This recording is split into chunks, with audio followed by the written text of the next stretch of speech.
Nah, jadi saya mengatakan begini, kembali kepada struktur ya, di mana ada kemitraan antara direksi dan Dewan Komisaris di dalam berpikir, di dalam mengambil risiko, di dalam pengembangan sumber daya manusia. Nah, oleh karenanya pengawasan yang efektif itu akan terjadi lebih efektif atau lebih mantap kalau dari awal komisaris sudah terlibat di dalam perencanaan.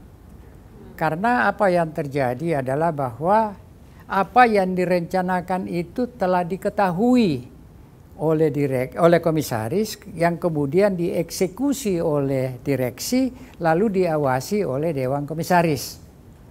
Nah, apa yang saya lakukan mulai dari Telkom dulu adalah bahwa setiap tahun ada program yang dinamakan retreat. Jadi antara direksi dan Dekom bersama-sama retreat 2 hari, berapa hari untuk membicarakan strategi yang akan dikembangkan, baik itu strategi jangka panjang maupun itu anggaran yang 1 tahunan. Jadi memang direksi yang harus mulai memformulasikan, direksi yang harus merancang. Tapi kemudian kita bersama-sama direksi dan komisaris untuk membahas.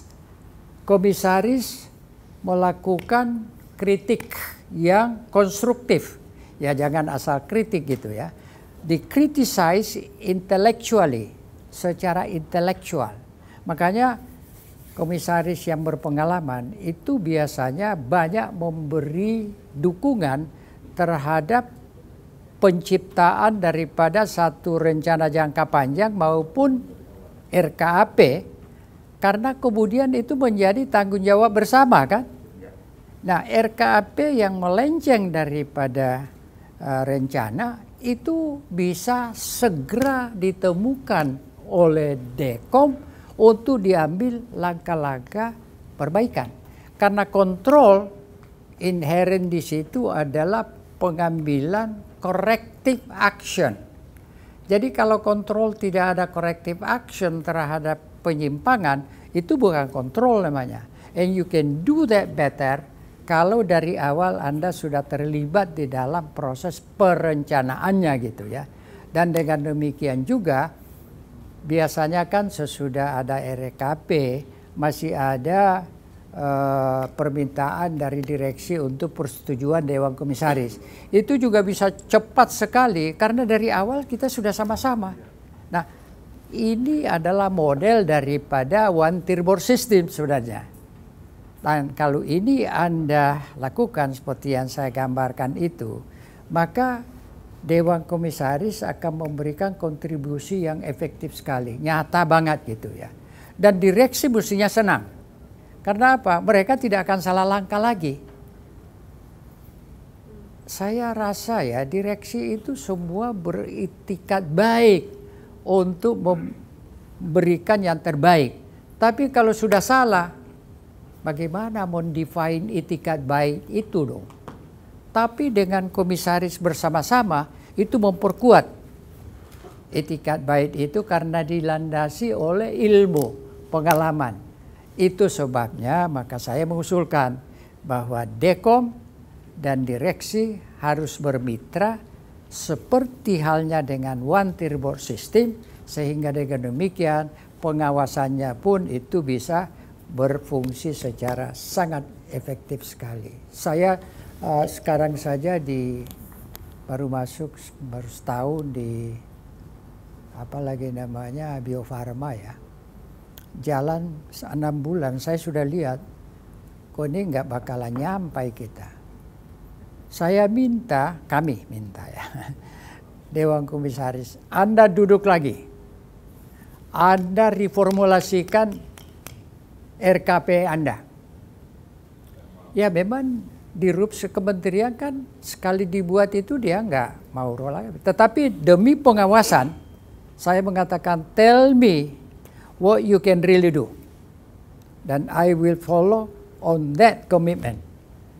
Akhirnya ya tahun lalu, alhamdulillah, bahwa perubahan daripada RKP itu dipenuhi 100% oleh direksi. Kalau kita tidak berbuat apa-apa, mungkin tidak bisa terpenuhi. Jadi poin saya adalah bahwa teman-teman di Dewan Komisaris dan direksi bekerja samalah, karena sebenarnya apa yang Anda lahirkan itu adalah corporate plan, corporate result. Komisaris juga kan kebagian tancem kan, ya. Jadi ya jangan malas-malas gitu, itu kan begitu. Oke, itu intinya ya. Jadi partnership itu, teamwork itu tidak hanya di direksi, tapi di komisaris juga. Lalu direksi dan komisaris, if you can build that as a culture, menjadi kultur, saya kira Anda akan menjadi mitra dan pelaku yang akan memberikan kontribusi kepada BUMN kita. Oke, question. Ada pertanyaan? Masih ada waktu? Kalau memang one tiers sistem itu lebih efektif, Pak, kenapa kita mengadop yang two tiers, Pak? Karena kan Pak tadi ini sebagai bagian dari korporatisasi, Pak, ya, BUMN, Pak. Saya kurang tangkap tadi, coba ulangi lagi. Baik, Pak. Pertanyaannya sebenarnya, Pak, bagaimana sejarahnya kenapa kita mengadop two tiers, Pak? Kalau kita lihat kan yang one tiers itu lebih efektif. Oh, sejarahnya. Iya, gara-gara nenek moyang kita mau dijajah oleh Belanda. Iya kan? Lu punya nenek. Jadi, iya, jadi, no, seriously. Ini Belanda juga aneh sebenarnya. Kan hampir di seluruh dunia, Anglo-Saxon, Amerika, Inggris, jajahan Inggris, itu semua one tier board system. Jadi Anda ke Malaysia saja, ke Singapura aja, itu one tier board system semua. Cuma kita aja yang two board system. Nah, tapi karena itu sudah masuk di undang-undang perseroan terbatas, kan kita nggak bisa langgar gitu kan. Kecuali undang-undangnya dirubah. Sebenarnya mestinya bisa aja kalau kita mau merubah undang-undang ya. Untuk korporasi ya, untuk korporasi. Jadi asal mulanya seperti itu. Dan terus terang saja di Belanda sendiri, saya baru terakhir bicara dengan profesor dari Belanda mengatakan bahwa trendingnya di Belanda pun menuju kepada one tier board system. Ambil misalnya, you must know Shell. Shell itu kan headquarternya di Belanda, di The Hague ya. Tapi Shell menganut one tier board system. Nah, saya tidak tahu kalau di sini kita melakukan itu kan melanggar undang-undang, tapi di Belanda kok bisa? Di Belanda sendiri bisa. Shell itu sekarang is one tier board system itu. Nanti dirubah. Nah, ya oke. Karena saya tidak bisa merubah undang-undang, maka saya memberi solusi itu. Paling tidak kalian di sini bisa paham what you can do. Ya. Oke, ada lagi? Ada, Pak. Mungkin Silakan. tadi sebetulnya ide partnership antara BUD dengan BOC itu kalau menurut saya itu sangat-sangat berbahaya. Jadi itu yang saya juga pengalaman di setelah eksekusi Pak. Iya. Pada saat saya di komisaris juga saya juga baru belajar. Saya pikir memang partnership antara BUD dengan BOC itu yang barangkali sangat kritikal. Nah itu yang saya coba bangun Pak ya. Akan tetapi ini lebih berbasis kepada personal communication dan personal approach Pak. Karena saya kebetulan senior mereka, jadi lebih gampang saya berkomunikasi dengan mereka. Akan tetapi sistem partnership ini saya sendiri agak sedikit bingung karena tidak dibangun berdasarkan formal structure Pak. Ya. Sehingga kejadian-kejadian seperti akuisisi di Australia dulu Pak, antara BUD dengan BOC nah itu akan terjadi terus. Bagaimana kita barangkali selain hal yang itu bisa dapat nanti memberikan kira-kira apakah secara formal bisa kita buat suatu struktur yang menjamin adanya partnership antara kedua kampus? Saya kira bisa saja ya. Ini kan baru saya perkenalkan setelah adanya ini onboarding, dan ya karena saya lihat waktu di Pertamina itu lebih kompleks dibandingkan di Telkom dulu. Jadi saya formulasikan ini waktu di Pertamina dan mulai saya perkenalkan begitu ya. Mungkin saja dengan Kepmen misalnya ya, keputusan menteri, saya kira ini bisa. Jadi apa namanya, ditetapkan bahwa harus seperti ini gitu ya. Kan tidak melanggar kan? Tidak. Yang penting kan komisaris tidak jadi eksekutif, ya kan? Kan tidak melanggar. Yang tidak terjadi adalah kemitraan Kita itu. punya struktur sebenarnya Pak, seperti internal audit itu adalah dua kaki tentang antara BUC dengan BUI. Kadang-kadang kita menggunakan FICO ini untuk membuat partnership antara BUI dengan BUC. Akan tetapi ya ini on off Pak, tergantung bagaimana kasus yang dibahas. Ya, memang in the meantime ya you have to do apa namanya, personal approach ya. Tapi butuh pendidikan juga sih untuk orang bisa memahami dan menerima gitu ya. Memahami is one thing, accept another thing. Itu why you are a leader, your task is to make sure they understand and accept. Komunikasi itu tuh definisinya creating understanding and acceptance. Jadi instruksi itu bukan komunikasi, karena instruksi bisa mereka ngerti, tapi belum tentu mereka terima. So that's okay. Ya. Terima kasih Pak Tantri. Ini pertanyaan saya ringan aja. Di usia Pak Tantri yang udah 80 tahun lebih nih Pak Tantri, kira resepnya apa masih bisa produktif? Itu Pak Tantri. Oh, resepnya. Anda sekarang berapa? Saya 56. Oh masih jauh lah. Jauh ya. Separuh lewat. Nah, 80. Separuh lewat itu. saya kan begini aja ya. Saya punya falsafah, pertama falsafah hidup ya, yang saya tanamkan kepada anak-anak saya. Saya nggak perlu kaya. Yang penting hidup berkecukupan, banyak teman, tidak ada musuh. Itu nomor satu. Ya. Kedua, dalam kegiatan, saya ikut Mahathir Muhammad. Mahathir sekarang dia berapa? 87, 93 kalau nggak salah. Saya cukup dekat sama dia. Dia mengatakan begini, yang penting itu otaknya itu jangan berhenti berpikir ya.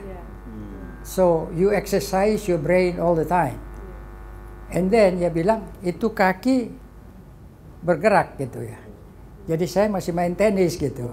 Ya hanya di depan aja gitu jalan-jalan. Tapi itu indeed ya. Jadi falsafah hidupnya itu. Lalu kedua yang menggunakan terus pikiran. Kalau diajak berdiskusi, ya I am here because I am trying to keep thinking apa yang kita bisa lakukan bagi bangsa ini gitu ya. Dan saya memberikan ini, saya harap ada yang Anda bisa terima. Kalau Anda bisa terima, Anda praktekkan dan Anda teruskan kepada teman-teman Anda, saya merasa itu saya sudah beruntung gitu. That is my investment. Ya, gitu. Oke, thank you Pak. Betul ya? Sehat selalu Pak. Oke. Ada lagi? Kalau nggak ada saya kira pas ya. Kita 12.15. Saya kenapa? Mau dengar video MBA sebentar sekaligus saya. Oh ya, begini. Saya itu punya university, kalaupun saya tidak berada di university. Jadi begini, dulu waktu saya mulai sekolah saya mau jadi guru. Nggak jadi guru. Lalu saya mau jadi pegawai negeri. Karena saya pikir that is a place untuk berbakti bagi negara. Saya sekolah di Amerika, tinggal sama keluarga Amerika. Dia mengatakan begini, kau tidak harus jadi pegawai negeri untuk berbuat kepada negara. Kalau kau jadi industrialis, kau pekerjakan banyak orang, kau bayar pajak, industrinya bayar pajak, itu lebih menguntungkan daripada kau jadi pegawai negeri. Makanya nggak jadi saya pegawai negeri juga. Tetapi satu hal, pendidikan saya tidak pernah merasa ingin berhenti untuk mempromosikan pendidikan gitu ya. Nah, jadi saya dirikan university. Saya kebetulan punya hotel di Makassar, saya jual hotelnya, saya bikin university kecil. Nah, sekarang ini university itu sudah membangun memberikan program pertama di Indonesia, namanya Professional MBA. Itu bekerja sama dengan University at Buffalo, State University of New York, alma mater saya. Nah, kita lakukan itu hybrid ya, mostly online kalau dari sana sekarang ini, tapi dosen yang dalam negeri kita 50-50 dosennya termasuk saya, itu kita offline, jadi hybrid ya. Nah, ini adalah Professional MBA pertama yang memang State University of New York yang di Buffalo itu punya program untuk itu.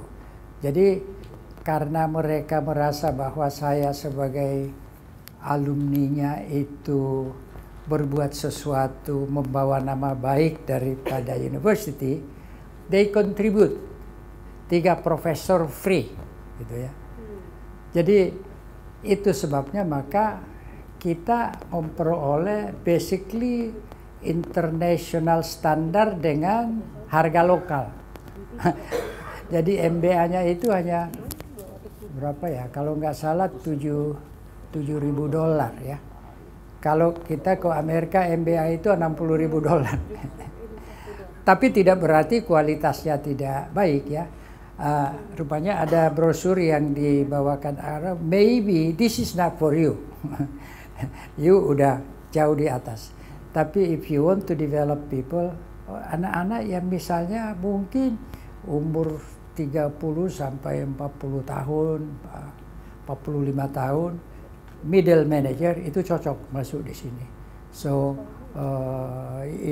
if you have in your organizations, kita akan buka lagi September yang akan datang. September, iya, tidak lama lagi ya. Maybe nanti teman-teman itu nanti nulis kepada Anda just to remind you ya. But this is a good opportunity. It's a global quality with a local price. Alhamdulillah. Itu bagian pengabdian lagi bagi negara bangsa. Baik, saya kira terima kasih atas atensinya. As I expected, mudah-mudahan Anda bisa menangkap, bisa mempraktekkan, tapi yang paling penting adalah meneruskan apa yang memang dianggap baik untuk rekan-rekan khususnya yang di bawah Anda itu. You will be out tidak lama lagi, tapi you leave something behind to the people. Kalau itu sama orang, dia tidak akan hilang. Itu yang saya percaya. Itu resepnya juga. Jadi 80 tahun. Terima kasih. Assalamualaikum warahmatullahi wabarakatuh.